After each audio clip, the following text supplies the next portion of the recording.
राम राम जी, स्वागत है एक और भगवत गीता की वीडियो में। उम्मीद है तुम सारे ठीक हो गए। आज इस वीडियो में बात करांगे चैप्टर 4 की।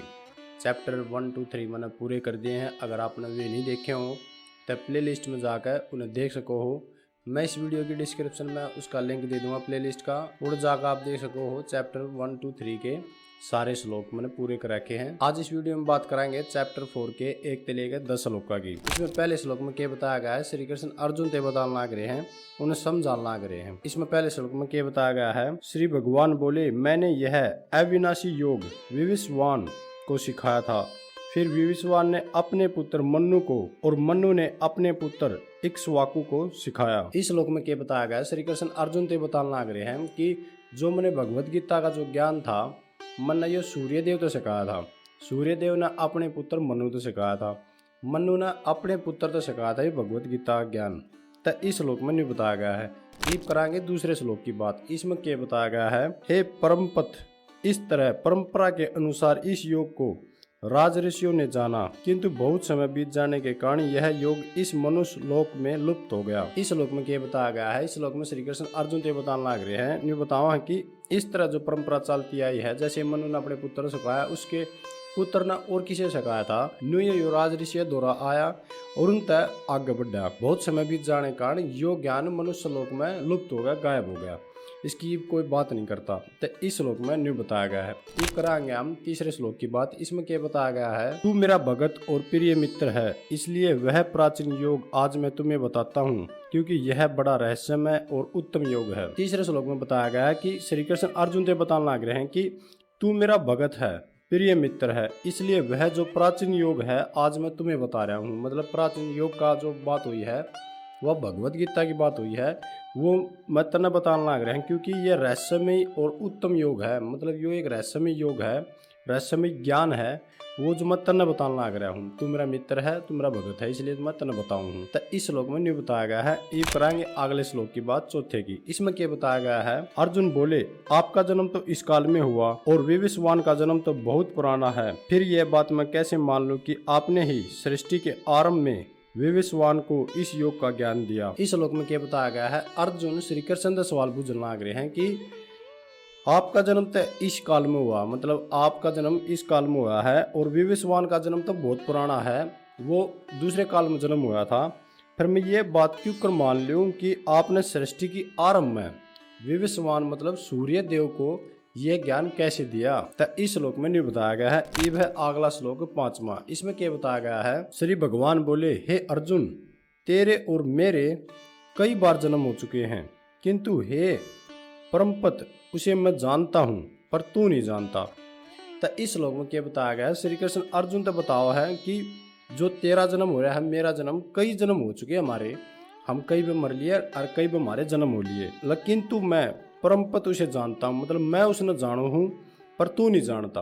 तो इस श्लोक में यह बात बताई गई है। ये अगला श्लोक 6, उसमें क्या कहा गया है, यद्यपि मैं अजन्मा हूँ और मेरी प्रकृति न बदलने वाली है तथा मैं सभी प्राणियों का ईश्वर भी हूँ, फिर भी प्रकृति के विपरीत मैं अपनी योग माया से जन्म लेता हूँ। तो इस श्लोक में क्या बताया गया है, श्री कृष्ण अर्जुन से बताओ है कि मैं अजन्मा हूँ और मेरी प्रकृति कभी नहीं बदलने वाली है तथा मैं सभी प्राणियों का ईश्वर हूँ, मतलब भगवान हूँ मैं, फिर भी मैं प्रकृति के विपरीत, मतलब प्रकृति का जो नियम है उसके विपरीत अपनी योग माया से जन्म लेता हूँ।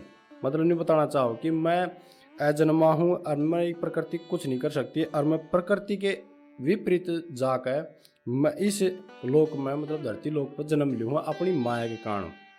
तो इस श्लोक में नहीं बताया गया है। यह है अगला श्लोक 7वां। इसमें क्या बताया गया है, हे भारत, जब जब धर्म की हानि और अधर्म की वृद्धि होगी तब तब मैं साकार रूप में प्रकट होता हूँ। तो इस श्लोक में क्या बताया गया है, श्री कृष्ण अर्जुन से बताने लग रहे हैं कि जब जब धर्म का नाश होगा, मतलब धर्म को कोई नुकसान पहुंचा होगा, अधर्म की वृद्धि होगी, मतलब पाप जब बढ़ेगा, तब तब मैं साकार रूप में प्रकट होता हूँ।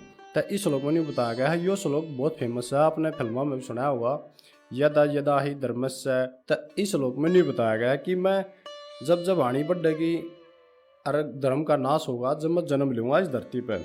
इब है अगला श्लोक 8वां। इसमें क्या बताया गया है, साधुओं की रक्षा करने के लिए और पाप कर्म करने वालों का विनाश करने के लिए तथा धर्म की स्थापना के लिए मैं प्रत्येक युग में प्रकट होता हूँ।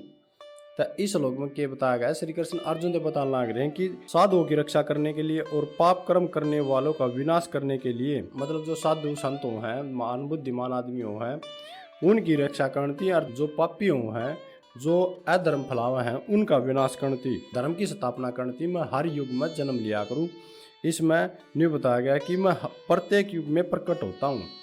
तो इस श्लोक में नहीं बताया गया है। ये अगला श्लोक 9वां, इसमें क्या बताया गया है, हे अर्जुन, जो पुरुष मेरे दिव्य जन्म और कर्म के सत्य को जान लेता है वह शरीर को त्याग कर फिर जन्म न लेकर मुझ में ही प्राप्त होता है, अर्थात जन्म मरण के बंधन से मुक्त हो जाता है।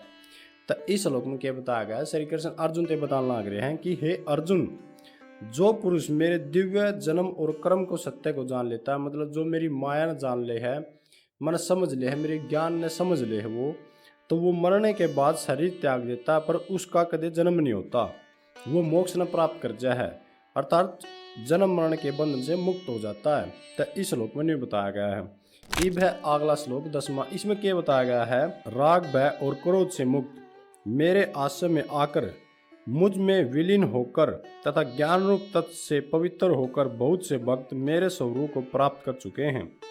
मतलब इस श्लोक में क्या बताया गया है, श्री कृष्ण अर्जुन को बतावा कि राग भय और क्रोध से जो मुक्त हो जाए है वे मेरे शरण में आ जाए हैं और मुझ में विलीन हो जाए हैं, मेरे मतलब समाज है, मेरे ज्ञान प्राप्त कर ले हैं, ज्ञान रूपी तप से पवित्र होकर मेरे भगत मेरे स्वरूप को प्राप्त करते हैं। मतलब जो ज्ञान प्राप्त कर ले, जो बुद्धिमान आदमी हो जाए, जो समझ जाए हर एक बात ने कि या गलत है या सही है, वो अपने कर्म करे जा अपनी इंद्रियां कंट्रोल कर ले है, तो मेरे स्वरूप को प्राप्त करता है। मतलब वो भगवान दौर चला जा है, उसका जन्म मरण का बंधन टूट जाए है, वो फिर जन्म नहीं लेता, मोक्ष प्राप्त कर जाए है। तो इस श्लोक में नहीं बताया गया है। ये थे चैप्टर 4 के 1 से लेकर 10 श्लोक।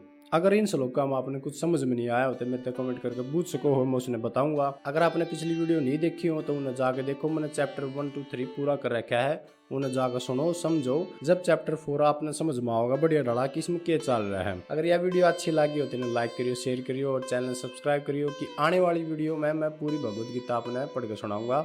अच्छा जी, राम राम, मिलते हैं अगली वीडियो में।